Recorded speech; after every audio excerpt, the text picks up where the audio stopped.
Лимонмен арықтау. Лимон арқылы арықтауға болады ма? Лимонмен арықтау үшін өте тиімді тәсілдердің бірі. Ал лимон қышқылы ас қорытуға пайдалы. Ол ағзадағы ферменттермен және өзге қышқылдармен байланысқа түсіп, ас қорытуды әрі асқазан сөлінің бөлінуін жылдамдатады. Лимон седрасының құрамындағы пектин ішек қабырғасын қаптайды. Бұдан басқа, лимонмен арықтауға көмектесетін тағы бір қасиеті бар. Ол қарын ашуды бәсеңдетеді. С дәруменіне бай лимон қышқылы иммунитетті жақсартып, ас қорытуға көмектеседі.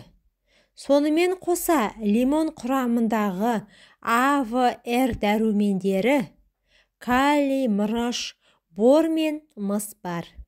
Егер сіз лимон жегенді ұнатпасаңыз, онда лимон диетасын байқап көріңіз.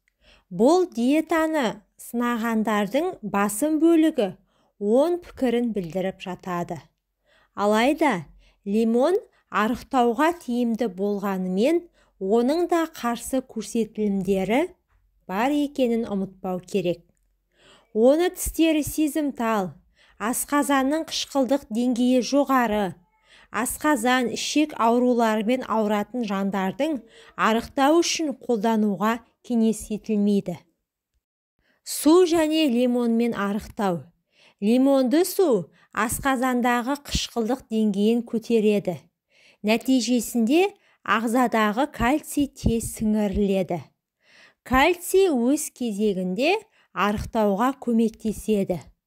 Ол артық майды кетіріп, денеге қуат сыйлайды. Дәл осы себептен артық салмақтан арылғысы келетін жандар кальцийді жеткілікті мөлшерде тұтынуға тиіс. Алайда, кальций глюконат тәрізді дәрілер жеудің орнына құрамында протеин бар тағамдарды жеген дұрыс. Лимонды су кальцийдің сіңірілуін жылдамдатады, яғни тез лимонмен арықтауға көмектеседі. Зерттеушілердің сөздеріне сүйенсек, денедегі артық салмақ тамақтың дұрыс қорытылмауынан пайда болады. Диеталардың көбі асқазан ішек ауруларын емдемейді. Ал лимонды су ас қорыту жүйесін қалыпқа келтіріп, ағзаны зиянды заттардан тазартады. Сонымен қоса, лимонды диетаның тағы бір жақсы тұсы, өзіңді тәтті жеуден шектеудің қажеті жоқ. Диетологтар лимонды судан басқа ас мәзіріне лимонның мәйегі мен шырынын қосуға кеңес береді. Осы диетаны ұстанып, тез арада тамаша жетістікке жетуге болады. Лимонның көмегімен арықтау.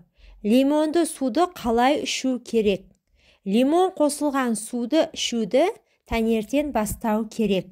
Салмағы 70 кг шамасындағы адам үшін лимон жартысының шырыны плюс 1 стакан су. Салмағы 80 кг-нан жоғарылар тұтас лимон шырыны плюс 1 стакан су. Суды өз талғамыңызға сай көбейтсеңіз не азайтсаңыз болады. Шырынға 1 қасық бал қосуға болады. Нәтижесін көру үшін лимонды сусынды жиі ішіп тұру керек. Бұл сіздің келбетіңіз үшін ең арзан әрі ең тиімді мүмкіндіктердің бірі. Лимонмен арықтау. Қарқынды түрде салмақ тастау. Лимонмен арықтаудың тағы бір жолы бар.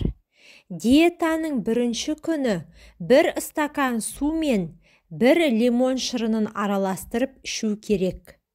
Келесі күні 2 лимон шырынын 2 стакан суда араластырасыз.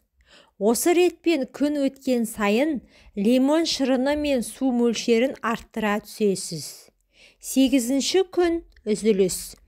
Бұл күні 3 литр су, плюс 3 лимон шырыны, плюс 3 үлкен қасық бал қосылған сусын дайындап ішу керек. 9-шы күннен бастап лимонды диетаны кері ұстанасыз. Бұл күні 7 лимон шырынын 7 стакан сумен араластырып ішесіз. Келесі күні 6 лимон мен 6 стакан су, содан кейін 5 лимон мен 5 стакан су және дәл осы ретпен кете бересіз. Бір аптадан кейін диета тәмамдалады. Жалпы диетаны 16 күн ұстанасыз. Лимонды судан басқа лимон тілімдерін тағаммен бірге жеуге кеңес етіледі. Диетаны ұстанған 2 апта бойы тамақтан шектеу жоқ. Не жегіңіз келсе де ерік өзіңізде. Алайда бірнеше қағида есіңізде болсын. Әуелі лимонды суды үнемі таңертең ішу керек. Лимон қышқылы ас қорытуға көмектесіп, ағзаны тазартады. Күніне кем дегенде 6 стакан жай су ішу керек. Жеміс-жидек пен көкөністі кем дегенде 5 рет жеу керек.